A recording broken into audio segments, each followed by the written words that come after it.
Ever since role-playing games have been around the medium of board games, and especially video games, players will become very fond of the storylines that are centered around a particular universe. From its plot, setting, and overall tone to any specified narrative, one of those elements have had their fair share of fans and players share their fondness toward: the characters in a story. Many of the best-selling and critically acclaimed novels from both the past and present have had their delivery of strong and memorable characters in them, such as Bilbo Baggins and Gollum from The Hobbit by J.R.R. Tolkien, and even Tyrion Lannister and Daenerys Targaryen from the anthology of novels called A Song of Ice and Fire by George R.R. Martin, which would be adapted as the Game of Thrones on television. Many of these characters were, and still are, cherished by many for the dynamic growth that changes them into a stronger person, or even undergoing a unique status quo that would transform them into a heartless antagonist. For role-playing games on the video game front, they too had their share of stories with characters that stood out toward many people. The most recent times have had the likes of Commander Shepard from the original Mass Effect trilogy from BioWare,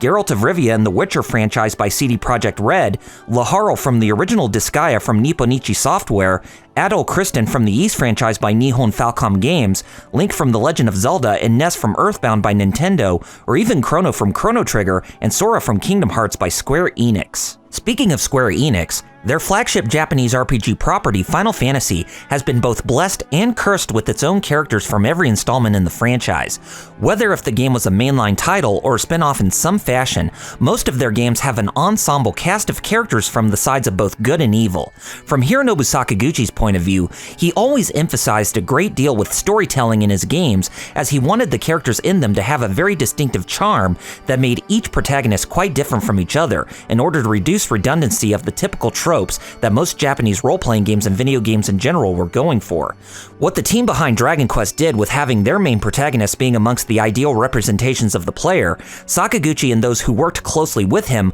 went for a different approach with making most of their main heroes established within their respective continuities. From the original game on the NES Famicom to the upcoming Final Fantasy XVI on the PlayStation 5, each main protagonist would always stand out in some way while having their own praise and criticisms in store. These are the characters who showcase their backstories that represent them starting off as weak before their meteoric rise to stand up to the faces of evil. Before getting started, it should be noted that both Final Fantasy XI and Final Fantasy XIV are massive multiplayer online role-playing games where the main emphasis in their tales revolve around a player's created character. While spin-off media have had the likeliness of both Shantoto and Prish from Final Fantasy XI and Y'shtola Rule from Final Fantasy XIV, their presence in their respective stories had them more established as side characters, and not ones that players could primarily take control of in those mainline entries. For the sake of consistency with the main protagonists of the mainline installments of the Final Fantasy franchise, Final Fantasy XI and Final Fantasy XIV will not be brought up in this episode. Clive Rossfield from the upcoming Final Fantasy XVI will also not be included due to the game being still in development at the time of this episode's release. With that fully out of the way, let us begin.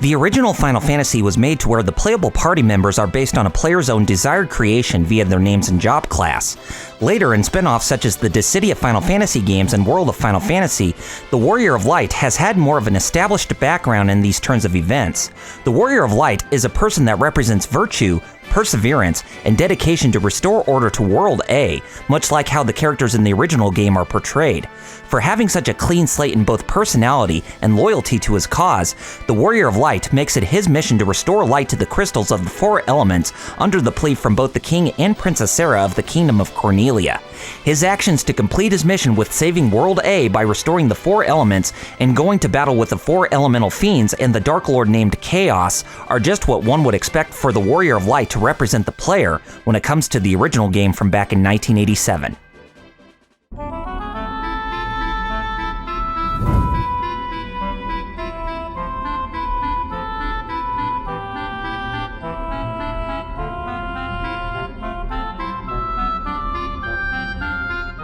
Firion is a jack-of-all-trades warrior whose origins remain a mystery in Final Fantasy II. At some point in his life, Firion is taken in and adopted by a family in the Kingdom of Fynn, where he would become the adopted brother of both Maria and Leon, while being a genuinely great friend to a shy, hulking fighter with a heart of gold by the name of Guy. Unfortunately, his peace within the kingdom was cut short by the time he became 18 years old, as the tyrannical and arbitrary monarchy of the Palamecian Empire began a massive conquest of the game's world, with Fynn being amongst the Imperial Army's first targets of destruction. Escaping from the destruction of Fynn would come at a price, as Firion and his friends would end up being critically wounded by the forces of Palamecia and left for dead in their tracks. Fortunately for Firion, he is saved by the forces of a resistance group along with Maria and Guy, while Leon is separated from them as he is taken in and brainwashed by the Emperor to be his right-hand general in the Imperial forces. Despite feeling weak and powerless because of the demonic and inexhaustible forces of Palamecia, Firion makes it a priority to prove his worth and fight back in order to bring back Leon and the freedom that was lost by the people from all over the world. Thus, his initial worth is proven to Finn's own Princess Hilda, as he and his friends end up becoming members of a resistance group known as the Wild Rose Rebellion. From that perspective, Firion wishes to see a world full of wild roses, as they symbolize not only peace, but resurrection to a beautiful land that was robbed of tranquility due to a despot's destructive conquest. For Final Fantasy II being compared to that of Star Wars A New Hope, Firion can be seen as being like that of Luke Skywalker, as he is a man who starts off weak to becoming a hero dedicated in bringing peace to his own world.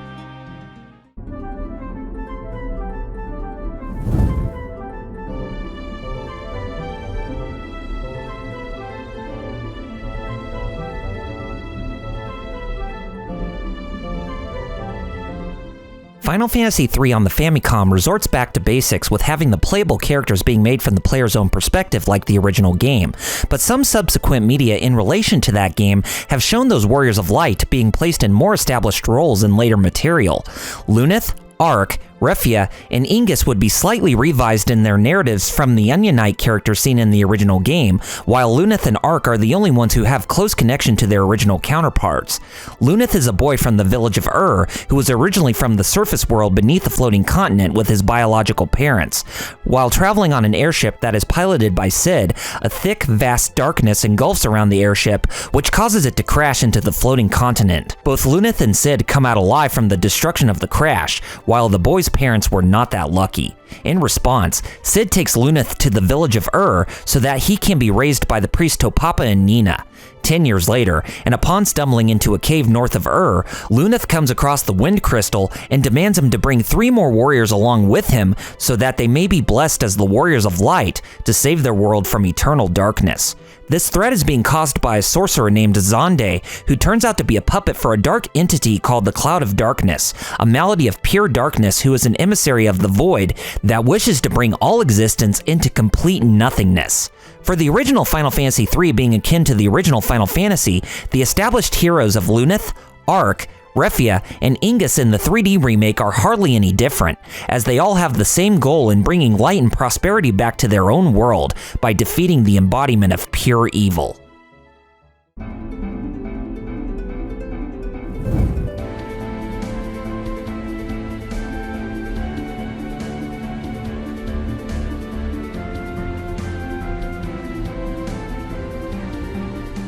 Cecil Harvey from Final Fantasy IV originally started out as a Dark Knight for the Kingdom of Baron, before becoming a paladin in order to combat the darkness within himself. During the early stages of his life, Cecil was born as a half-breed from his Lunarian father Cluya and his human mother Cecilia. After the unfortunate murder of his father and the unexpected passing of his mother at childbirth, Cecil is brought to the Kingdom of Baron to be adopted by the royal family when it is found out that his older brother, Theodore, abandoned him near the kingdom to flee from society. Cecil grew up in Baron alongside both Kane Highwind and Rosa Farrell, and his growth would lead him to be trained as a Dark Knight by the king's orders. Becoming a Dark Knight would prove to be Cecil's own Achilles' heel, as he initially becomes torn between the loyalty to his king and the preservation of peace toward everyone in the Blue Planet. This initial outcome would shape Cecil as being weak and powerless to fight back. Upon coming into contact for the first time with Golbez, who was later revealed to be Theodore, Cecil undergoes an important mission for change, as he must battle the darkness within him in order to become a knight to honor the power of light. a paladin. After completing this change, Cecil's personality makes him a strong and caring individual who thinks about the well-being of his allies and loved ones, and the establishment of that staple makes him be more encouraging toward his allies as much as they strongly support him. That representation of his character would make him march forward with his allies to defeat those who would disrupt the peace within the Blue Planet, such as Zemus and the Creator. One can possibly see Cecil Harvey as being too dependent on his friends, but that dependency may be viewed as a cover-up, as Cecil's allies depend more on him with his heroism. Thus, he and the others depend on each other because they know that Cecil will succeed in being triumphant against the forces of evil.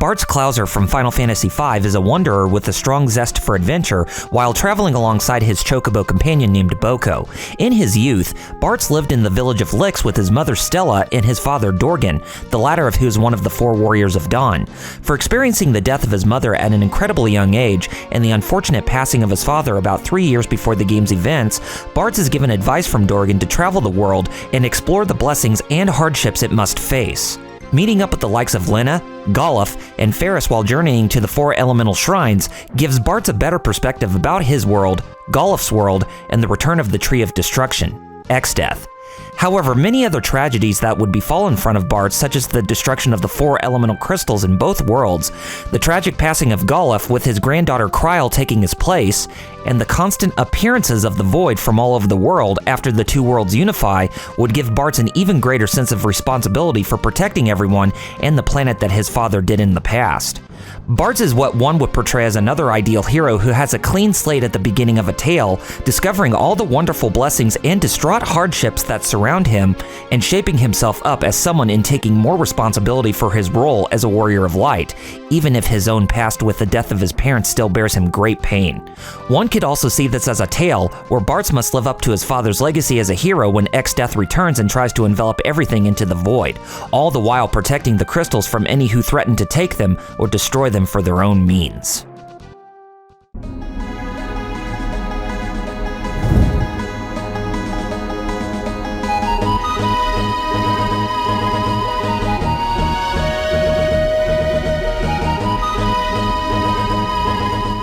The cast of playable protagonists in Final Fantasy VI are what many consider to be equally developed and equally important, as that is how Hironobu Sakaguchi conceived the tale. However, many have unanimously agreed that the one who is at the center of the game's story for having the most ties to everything happening within the world of balance and the world of ruin is Terra Branford. Terra is a half-human, half-Esper hybrid who represents the ideal unification between both races since they live in isolation from one another. She is the daughter of an Esper named Madine and a human named Madeline. 2 years after her birth, Terra and her father are abducted by the Gestalt Empire, with the half-breed being raised as a living weapon for the Empire's own selfish ambitions. This is thanks to them using the slave crown that is created by the Empire's most insane and devilish general in their army named Kefka, as the device on her head robs Terra of any control over her body while possessing no thoughts or remorse whatsoever. Based on this outcome and her enormous potential in being gifted with the force of destruction known as magic, she is one of the few in the military aside from Kefka, General Leo,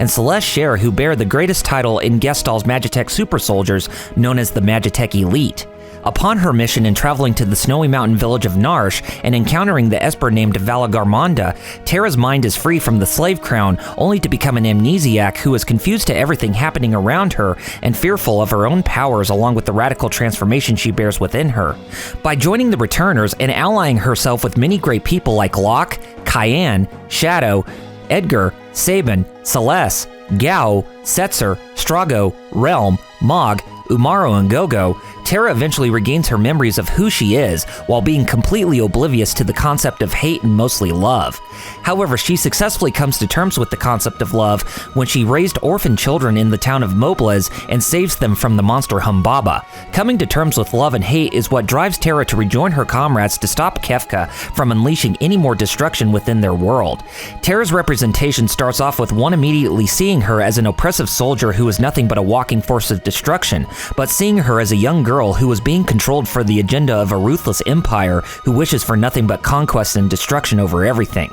To gain what she was supposed to have, but robbed since her childhood, the discovery of both love and hate and coming to terms with the powers inside her, as well as having full control over them, motivates Terra to protect everyone and everything she cherishes from a madman's quest to become a god over everything. Upon learning these hardships and coming to learn the difference between love and hate, Terra ends up gaining the one thing she needs to defeat Kefka and to save her world: purpose.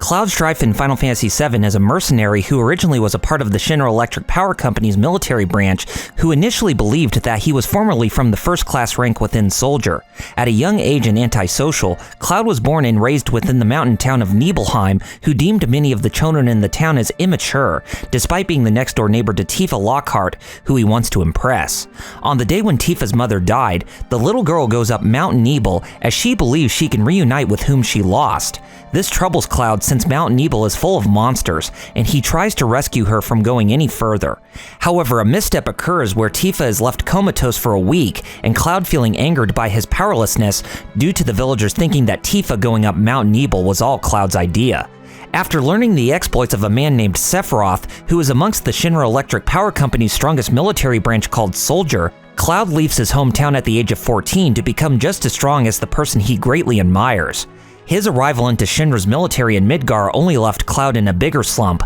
as he is not allowed into Soldier because of him remaining weak in mind and strength, and is only brought into the regular military as a foot soldier. However, it did not stop him from trying to pursue his dream to become a member of Soldier, as he befriends himself with the first-class operative of that military branch named Zack Fair, and Zack's guidance would only help Cloud to go down the right path, even if his weakness still troubles him, and being in Soldier is not what it's cut out to be. By the time the Nibelheim incident occurs, Cloud's own strength rapidly builds up after witnessing the injury and death of his townspeople because of Sephiroth's madness and hatred, and it was enough for him to throw his former idol into the pit of Mount Nibel's Mako reactor to his death, despite sustaining grave injuries from Sephiroth in the process. Unfortunately, this left Cloud in an unconscious state, where Shinra's science division led by Professor Hojo placed the young foot soldier as a test subject for the Genova reunion theory, which horrendously places him in a vegetative state by being afflicted with Mako poisoning due to his weakness. Being implanted with Genova cells from the experiment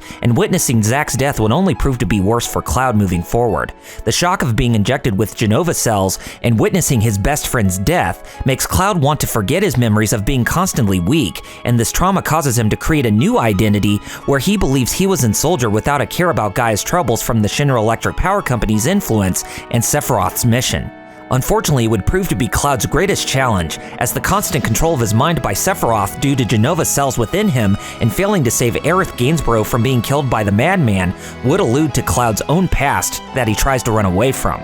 Coming face to face between his own memories and reality would take an even deeper toll on Cloud, as that becomes the point where he begins to doubt himself and believe that he is nothing more than a clone of Sephiroth because of Genova's reunion theory coming to a success. By the time when Cloud is found in the island refuge of Mideel and brought into the livestream where his subconscious and conflicting memories are found, Tifa makes it a priority to help Cloud align his memories with hers to where he can finally come to terms with his own past and come to accept his weakness. Only by doing those two things are what makes Cloud dynamically transform from being a heartless sociopath into an individual who cares about his friends and family, as well as the well-being of Gaia from the oncoming threat of meteor fall. At the beginning of Final Fantasy VII, Cloud claims himself to be strong, despite being very weak based on his level and stats in the game. But as he grows based on the number of battles that are fought, can make one see that he is unconsciously building himself into a stronger character from the inside, despite still going by his own beliefs and constant control from Sephiroth's own will. However, he constantly resents himself for being unable to save both Zack and Aerith from their unavoidable fates, even when he contracts himself to the Geostigma Plague in Final Fantasy VII Advent Children, and the only way for him to move on is for Cloud to forgive himself. Cloud doing the forgiving instead of constantly begging forgiveness for his weakness from within the past ultimately pays off, and that act of heroism is what saves him and everyone who is afflicted with geostigma from both Jenova and Sephiroth in the end. Cloud Strife is the embodiment of a character in both the Western and Japanese mindset. The Western side sees him pay more of a tribute to action movie heroes from the 80s and 90s due to his build, and he can also crack jokes at his own leisure. On the Japanese side, his personality of being stoic and unfeeling to many of the problems Gaia faces shows signs of control and power in his character, something that is the complete opposite of the Western viewpoint, with most characters being comfortable in displaying their own emotions.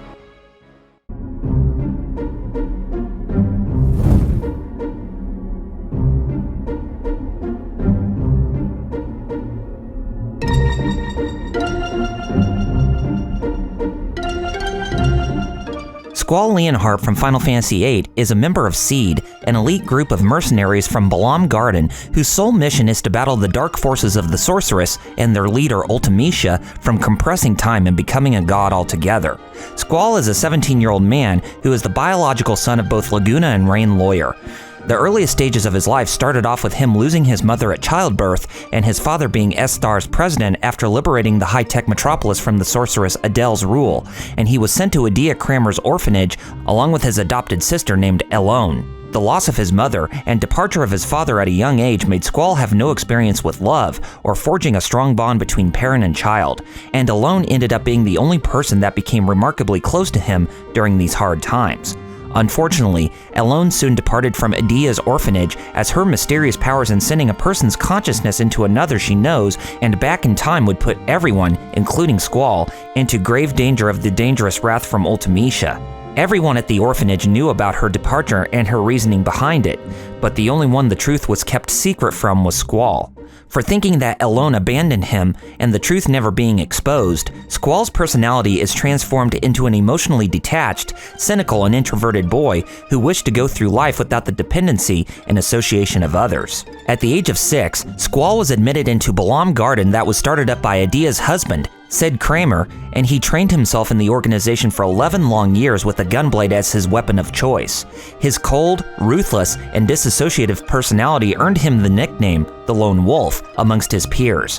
Even with using the Guardian forces, the side effect of weakened memories took a toll on Squall, and it made him forget the people of his past while only remembering the feelings of isolation and abandonment he felt at a young age. This persona within Squall remained with him for quite a long time, even amongst his rivalry with Cypher Almasi. However, when Squall met Renoa Hartilly for the first time after being accepted as a member of SEED, it would be from that point on where his life and personality would slowly but surely change him for the better. Squall's reluctance to be his own squad leader and the eventual leader of Balamb Garden would also play a pivotal role in the dynamic change in his personality, aside from Renoa always being at his side in the act of love, and the truth about his cold-hearted and cynical demeanor would eventually come to light. For losing Elone at such a young age when she abandoned him left Squall in fear of losing others who would become very important to him if history were to repeat itself, but thinking differently from his allies and being alone are not one and the same.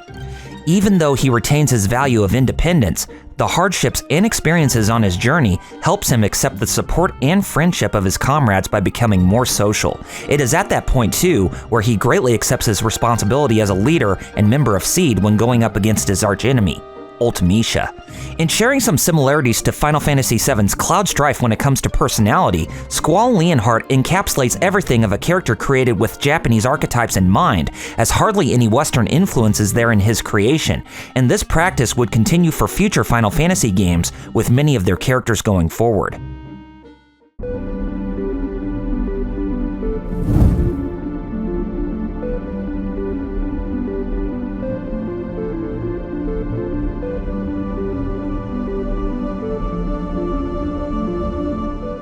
Zidane Tribal from Final Fantasy IX is a thief from the theater troupe known as Tantalus. His origins place him as an artificially created being from the race of his own kind known as the Genomes, where they became the host of souls that reside in their homeworld of Terra. Terra is a dystopian planet that is on the brink of death, and it seeks to fuse with other planets in order to survive. When it came to Terra fusing with Gaia, things go awry and cause the dying world to shift inside the planet, while the thriving one's own surface went into ruin. It is at that point where Zidane is created by the dying world's ruler, Garland, so that his machinations of fusing Gaia into Terra can come to light. It would not be the first time where Garland would create his Angel of Death to bring about destruction and anarchy upon Gaia's surface, as he created one prior to Zidane's own birth, the Reaper named Kuja. Kuja was immediately deemed as a failure in Garland's eyes, since he was created with no childhood to where he would not be able to locate the hidden grip of trance upon growth. Thus, Zidane was created to fully perfect Garland's vision to cause catastrophe upon Gaia's surface so that Terra can thrive in its wake. Unfortunately, it would prove to be Garland's biggest flaw yet again, as what Zidane would experience from his childhood to his adolescent years would shift his personality and make him forget his destiny. Zidane was brought into Gaia at the age of 4 in retaliation from Kuja toward Garland, and he was found near Lindblom Castle, where the Tantalus Theater Troupe's leader named Baku adopted him into the family so that he would not be alone whatsoever. For the next 9 years, Zidane would be shaped from a vessel who acts as an empty shell and into a promising thief with a stronger and vibrant personality, as well as a great sense to help others at a complete disregard of their assistance. Not to mention, it would also give him a strong interest in females, as he would also develop a perverted personality, much to the dismay of others who think very highly of him. On the other hand, the shaping of Zidane's character would still leave him unfulfilled about knowing where his origin lies, and he ends up on a 2-year journey of self-discovery to find answers. Along the way, he meets up and befriends himself with a dragon knight of Burmecia by the name of Freya Crescent, who is searching for her lost lover, but Zidane's journey of self-discovery leaves him at an impasse. Knowing that he was not getting anywhere with the truth about himself that he desired, Zidane concludes that home is where the heart is, and he returns to the Tantalus Theater Troupe to continue working with Baku and his comrades. During Final Fantasy IX, Zidane is shown to be an active participant in many war-ravaging conflicts where he acts as the opposite of a destroyer and more as a protector. That selfless personality to help those in need garners the attention from many of his allies such as Vivi, Steiner, Freya, Quina, Eiko, Amarant, and especially Princess Garnet, who falls in love with him. By the time when Zidane and his friends travel to Terra to discover Kuja's identity and his goal, it is there where he discovers the true meaning of his own origins that he sought for so long. This disturbing discovery of himself makes Zidane distant of his friends because of the stubbornness in trying to solve everything for himself. However, Garnet arrives at his side and successfully breaks Zidane out of his stupor, as she reminds him that he does not need to shoulder all the world's problems to himself, since he has others who love him and want to protect him too. For what was originally conceived as an angel of death and martyr to Gaia's dark and destructive times, Zidane is one who would successfully break out of that destiny for himself while knowing the importance between life and death when dealing between those who would cherish him and those who would be his mortal enemy. In being the opposite of both Cloudstrife and Squall Leonhardt, Zidane Tribal is what many longtime fans can consider as the ideal protagonist to a Final Fantasy game.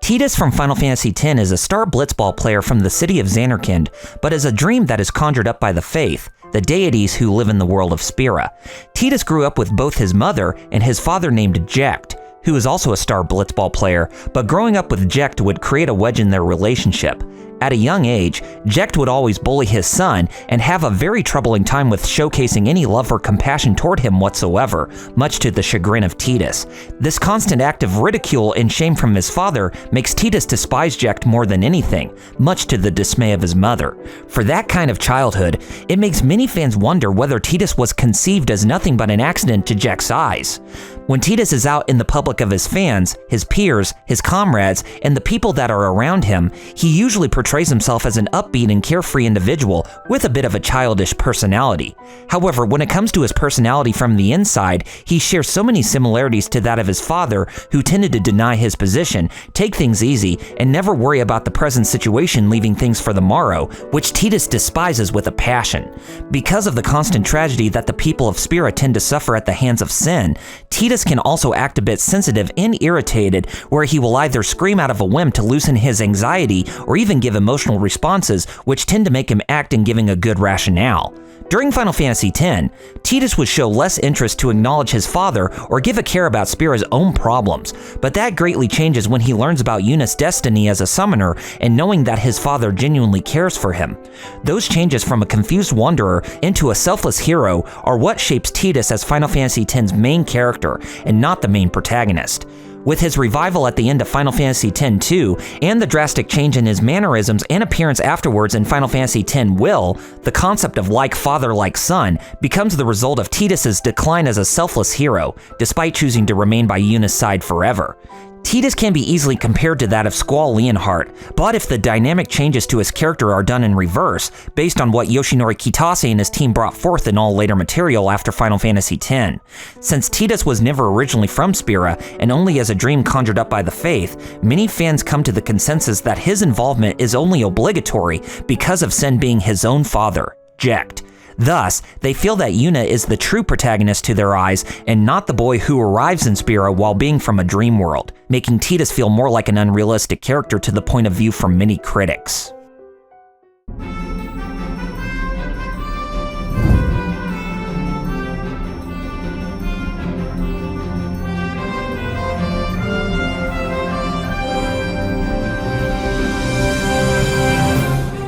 Vaan from Final Fantasy XII is an orphan who lives on the streets of Rabanastre. He has big dreams in wanting to become a sky pirate to forge his own destiny and to not be judged over Imperial rule. At a young age, Vaan is the youngest child toward the parents that gave birth to him and his older brother Rex, but the siblings would face tragedy with the unfortunate passing of their parents due to the plague. Both Vaan and Rex ended up living together on the streets of Rabanastre with no way to fully support themselves, but Rex would rise to support himself and his little brother by becoming a soldier to Dalmasca's army. Unfortunately, Vaan would have to live for himself after his brother was slain by Judge Gabranth when discovering that King Rominus was assassinated in a peace treaty between Dalmasca and Arcadia. Fortunately, Vaan still has the support of those who gave him love and a place to call home from his childhood friends Penelo, Kites, Philo, Tomaj, and his boss Miguelo. However, his perspective on all Ivalice would arrive in strides when it came to the infiltration of Dalmasca's palace treasury to locate the Dusk Shard. Meeting up with the likes of Balthier, Fran, Bosch von Ronsenberg, and Ashlea Benargan Dalmasca would have him and Penelo take more of a backseat with discovering everything about the problems their comrades face in present times. Throughout most of the game, both Vaan and Penelo act as avatar characters to where they represent the eyes of the player, like that of both Final Fantasy I and III with the player creating their own characters. Instead of having a truly significant importance to the overall tale, most of the character development is left to everyone else. Balthier to face his father's destructive and tyrannical behavior, Fran who goes against the Vieira's lifestyle while struggling with the Mist, Bosch who must face his brother that caused his downfall as the leader of Dalmasca's military, and Ash who must take down Vayne Karuta Solidor without being influenced by the Akuria's manipulation and machination of Ivalice's history. Vaan has no connection with Vayne in Final Fantasy XII's story, even though he was the one who was responsible for Rex's death, and most of Vaan's own establishment as a character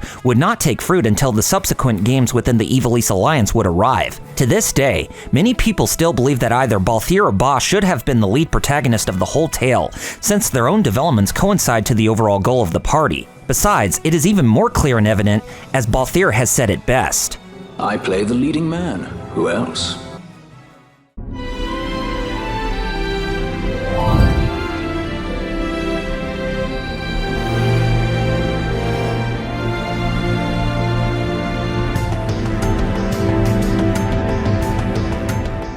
Claire Farron from Final Fantasy XIII is a former member of the Sanctum's Guardian Corps who becomes a lessee to find her focus and to be free from its impending curse. In her early years, Claire lost her father and then her mother to an unknown illness while at the age of 15. Seeing as she had no other family to turn to, Claire ended up raising her little sister Sarah on her own. Knowing that she would need to overcome the guilt and pain of losing her parents and to become an adult very quickly, Claire changes her name to Lightning to start her life anew with a clean slate. This would prove to be her Achilles heel when she would show no interest in keeping her past, because Lightning was a normal orphan child who wanted to be loved. It becomes even more apparent when she joined Sanctum's Guardian Corps after graduating from high school, as her constant workload made Light lose sight of her original goals, and she would even spend less time with Sarah as a result. Seeing as how doing all these things shaped her into a distant and very cold individual, she would always put the blame on others just to cover up any mistakes that she made for herself. Fortunately, Light's personality would greatly change by the time she traveled more and more with Hope Estime,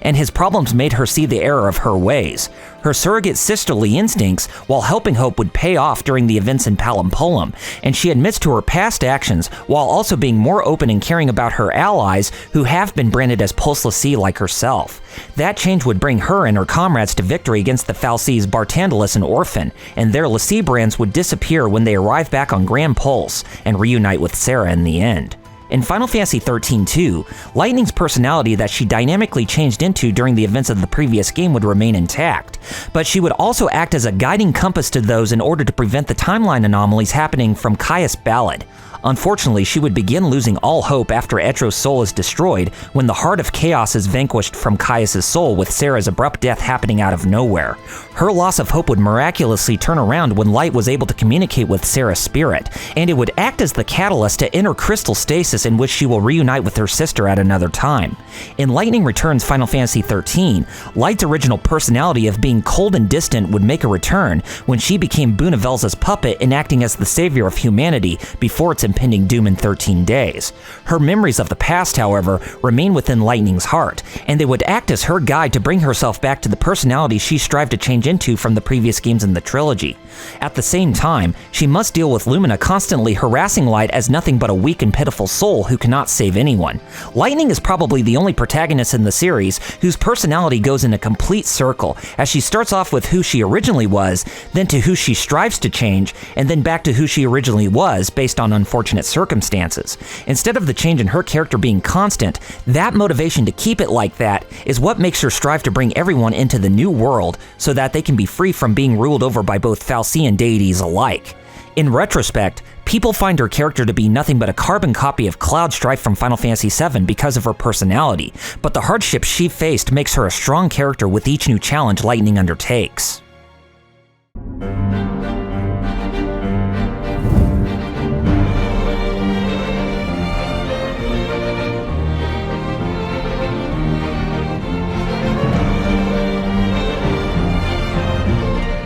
Noctis Lucius Kylum from Final Fantasy XV is the prince to the kingdom of Lucius in the big city of Insomnia, who was in line to become the true king to save all of Eos from the everlasting effects of the Star Scourge. Noct has a strong show of humanity when it comes to the friends he makes, the love he has for Lunafreya, and the deep bond he shares with his father, King Regis. At the same time, he struggles with a very shy and extremely conservative persona because of him having trouble with expressing his feelings and to one day succeed his father and live up to the legacy of his kingdom and the title of true king. These circumstances cause him to become more aloof and a bit crass on the outside, as they shield his inner personality most of the time. By the time when Arden Azunia was freed from his imprisonment and joining the kingdom of Niflheim as their chancellor is when Noct's life would make him have to fulfill his destiny. At the beginning, Noctis has a very relaxed demeanor for thinking that everything is fine with having his wedding toward his betrothed, Lunafreya. When the news comes out about Insomnia being taken over by the Imperial forces of Niflheim, it would be at that point where Noct would have to grow out of his lifestyle and fulfill the legacy that has been placed onto him. Finding the weapons of the past kings of Lucius, forging the many pacts with the Astrals, and dealing with the loss of many of those he loved, such as his father and Lunafreya, would only prove to be even more hard for the prince to quickly become what the prophecy of the Lucii have placed in Eos' history. That reluctancy would also cause a rift in the relationship between himself and the comrades who journey alongside him, and even more so when Prompto is separated from him on the train heading for Grallia. When Noctis becomes fully alone and separated from both Gladiolus and Ignis within Grallia is when he finally must put past his worries and live up to the convictions with being the one who will save Eos from everlasting darkness. That conviction would grow even more when Noctis is brought into the astral plane by the Crystal of Lucius, where he meets the Draconian Bahamut and spends the next 10 years further strengthening that resolve. By the time he reunites with his friends after that 10-year gap of his soul being in the astral plane, Noct's courage to express his thanks to his comrades for being there for him since the beginning comes to light, much to the melancholy and halcyon atmosphere from his friends. In the final moment of ascending the throne to dispel Arden and the Star Scourge, Noctis commits to that sacrifice without there being any worries or regrets, since he does what is truly just as the true king and a warrior of light. The Dawn of the Future timeline sees him undergoing that same demeanor all the way to the final battle against Bahamut, but knowing the bright future he obtains after Lunafreya is resurrected, and with Noctis not having to sacrifice his life to save all of Eos, became his greatest treasures. Noctis Lucius Kylan probably comes off being the most realistic of a Final Fantasy protagonist in the modern times when it comes to his personality, but that spoiled and whining delivery only hurts him when it comes to his initial slack attitude. However, his change when he accepts his destiny and becomes the true king near the end is where Noctis brings about his redemption as the main protagonist.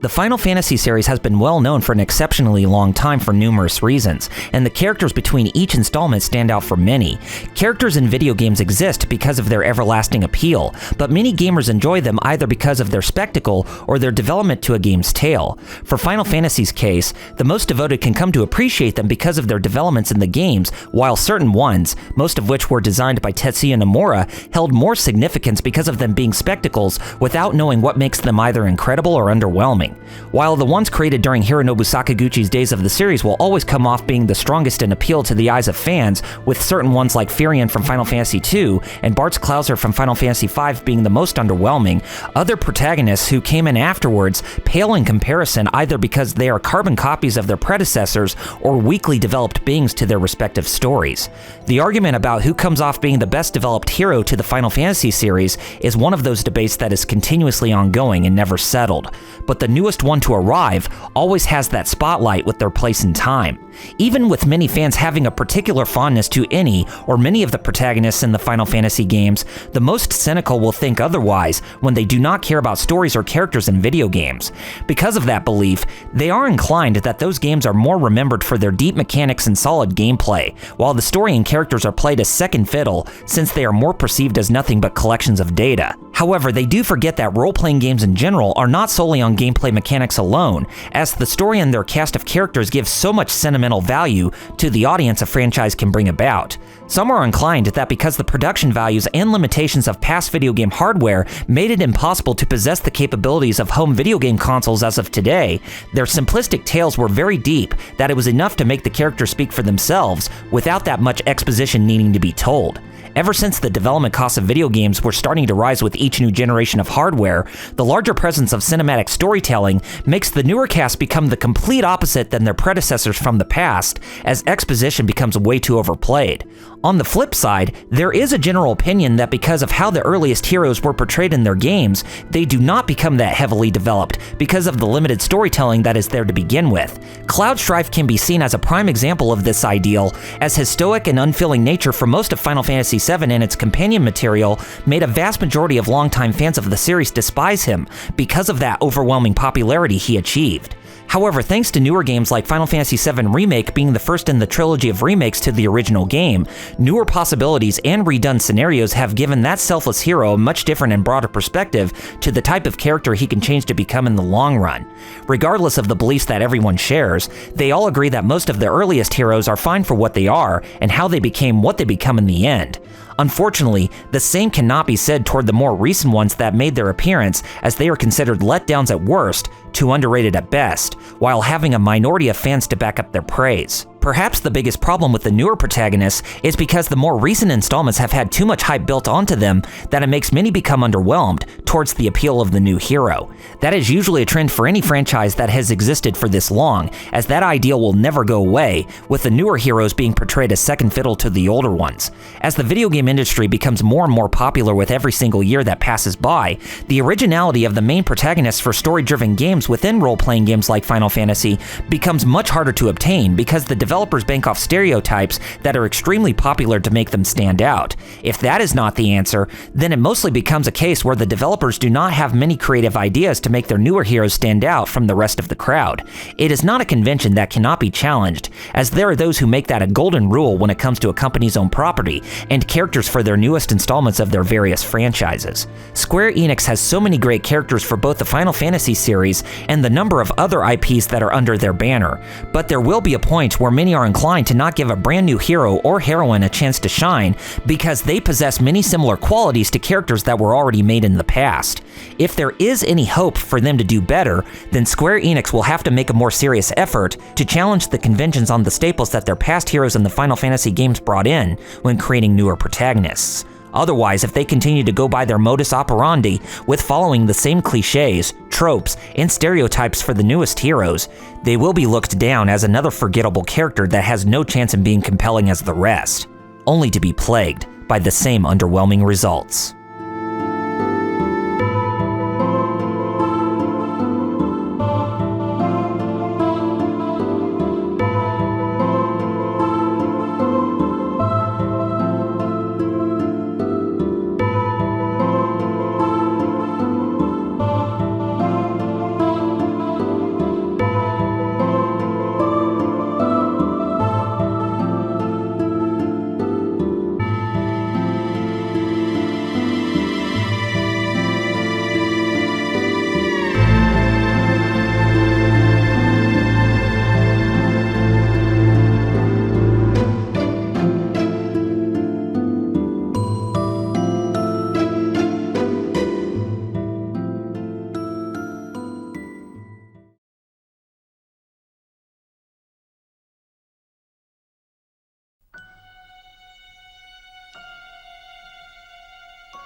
Next time, in the finale of RRPG's Final Fantasy Retrospective, we look at the past designers of the Final Fantasy series with where they are currently at for the gaming industry as of today. Plus, we will look at all the ones who remain in leading the Final Fantasy brand toward new horizons, as well as all the people who continue to follow and dedicate themselves to Hironobu Sakaguchi's legendary IP he created.